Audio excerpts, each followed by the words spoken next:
Ghostbusters, Afterlife. Somerville, Oklahoma, the Ecto-1 bursts out of a mine belonging to Shander Mining as Egan Spengler is being chased by an unseen spectral entity. He makes it back to his house and attempts to spring a huge ghost trap on it, but the trap fails when he cannot activate it. Egan runs back into the house and prepares himself, but the ghost gets Egan in his chair and kills him. Egan's estranged daughter Carrie Coon, lives with her kids Trevor, Finn Wolfhard, and Phoebe, Mckenna Grace, the latter sharing Egan's keen interest in science.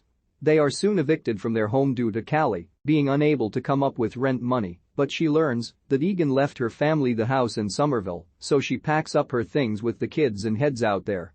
The family makes it to Egan's house, which everyone in town just knew as the home of the dirt farmer, since he was such a recluse. The house is a dump, but Callie hopes they can make it their new home.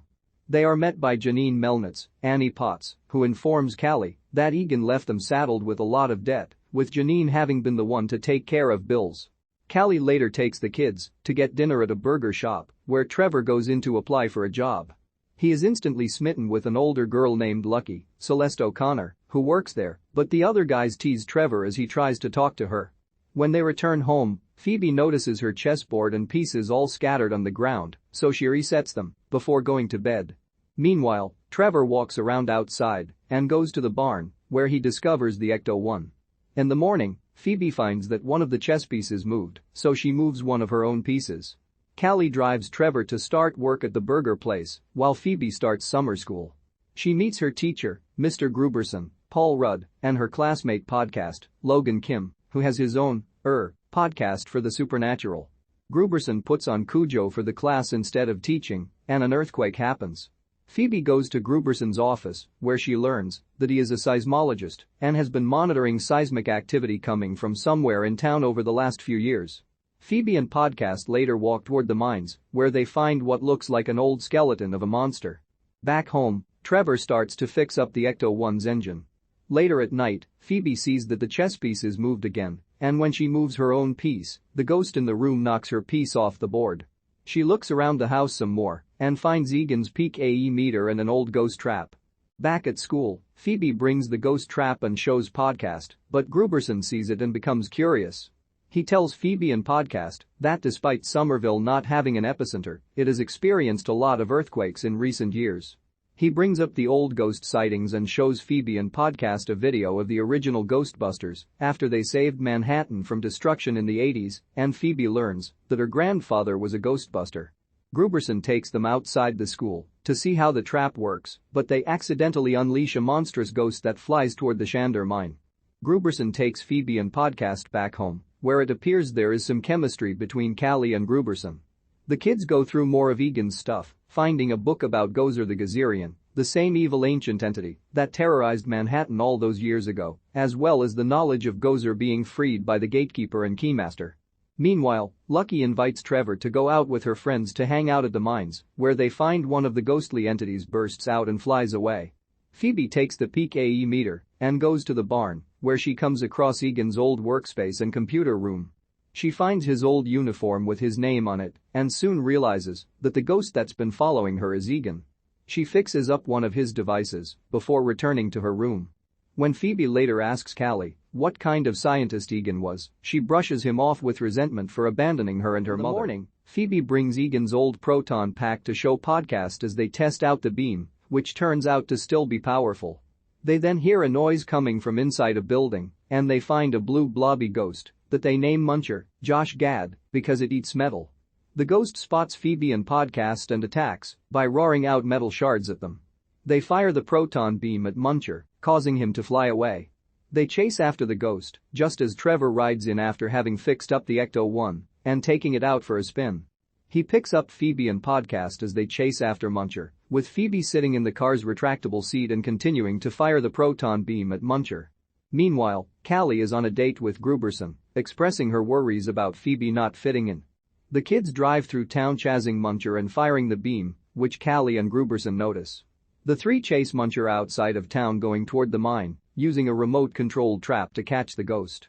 As they are driving back, they are caught and arrested by Sheriff Domingo, Bokeem Woodbine. In the jail cell, the three find that Lucky is Domingo's daughter, but she backs up Trevor's account of the ghost they saw as he tells Phoebe and Podcast. Phoebe uses her one phone call to contact Ray Stan's, Dan Aykroyd, who runs an occult antique shop out of the former Ghostbusters headquarters. When Phoebe mentions Egan, Ray says he can rot in hell until Phoebe mentions he is dead, at which point he feels remorse. Ray explains to Phoebe that Egan had a major falling out with him and the other Ghostbusters before he retreated to Somerville with every single bit of their old equipment. The last time Ray spoke to Egan, he mentioned some crazy talk about the apocalypse. Phoebe manages to tell Ray she is Egan's granddaughter before Domingo makes her hang up. Callie and Gruberson come to bail the kids out, but Domingo keeps all the Ghostbusters equipment in storage. When they get home, Phoebe and Callie argue, as Phoebe has come to understand and respect what Egan did, but Callie still sees him as a bad father and doesn't want her daughter mixed up in his business. Back at the mine, something awakens. Gruberson goes to Walmart for ice cream, but then notices little bags of Stay Puft marshmallows coming to life, with little marshmallow men popping out of the bags. Gruberson keeps walking until he finds Vince Clortho, the keymaster, in the aisle. He runs for his life, but the beast chases Gruberson all the way to his car and attacks him. The next day, Phoebe and Podcast bring Trevor and Lucky to the mine to do more investigating.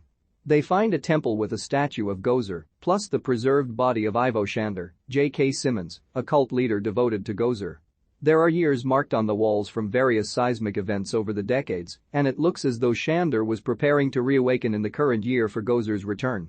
Another earthquake happens, but the kids discover the source, a ghostly portal underneath a trap Egan built to keep Gozer and other evil ghosts at bay. The trap activates when Gozer tries to emerge, and the kids run. Callie finds the peak AE meter and comes across Egan's lab and eventually realizes his ghost is there too. He has been keeping up with her growing up, with pictures and news articles of her all over his wall, meaning he really did love her. Unfortunately, she is found and attacked by Zool, the gatekeeper. The kids return home to find Callie possessed by Zool. She becomes feral and attacks them, while Gruberson, now possessed by Vince Clortho, disables Egan's trap, leading to many evil ghosts to be set free into Somerville. The kids go to Egan's lab and get his equipment and uniforms to try and stop Gozer themselves. As the town falls into widespread panic, the kids go to the station where they free Muncher so he can eat through the metal bars and get the confiscated equipment. While this goes on, Zool and Vince Clortho gather to summon Gozer.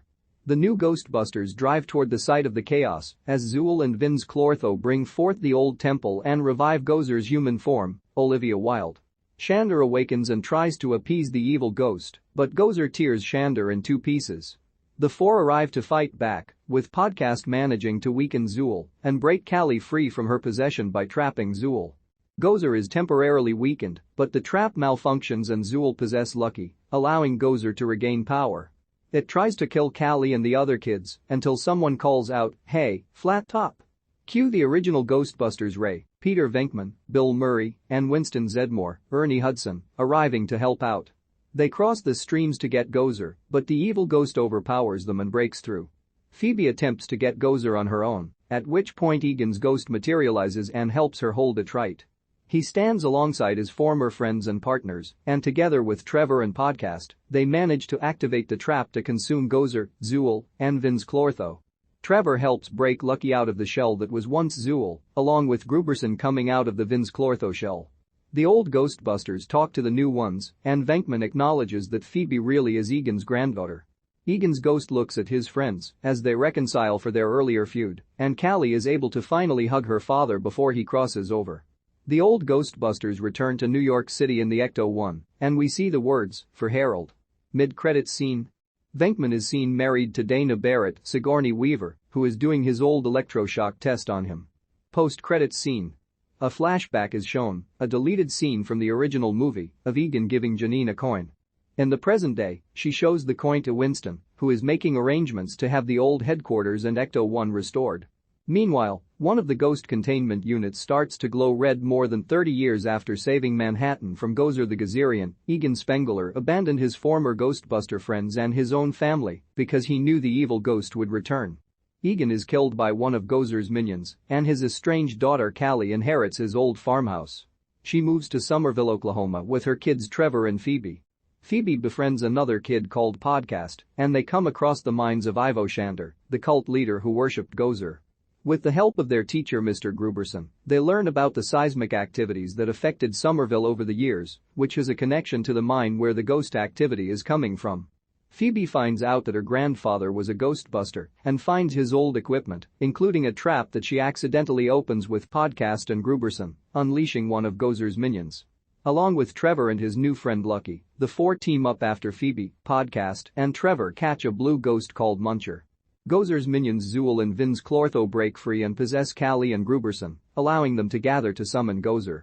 Shander reawakens as he was kept preserved to prepare for Gozer's return, but Gozer kills him before preparing to face off against the young Ghostbusters. They break Callie free from Zool's possession, but it just moves onto Lucky. Before Gozer can kill them, they are joined by the original Ghostbusters Peter Venkman, Ray Stantz, and Winston Zedmore after Phoebe got in touch with Ray and told her she is Egan's granddaughter. The two teams join forces, along with Egan's ghost, to once again defeat and trap Gozer, Zool, and Vince Clortho. Egan's ghost reconciles with his friends and family before crossing over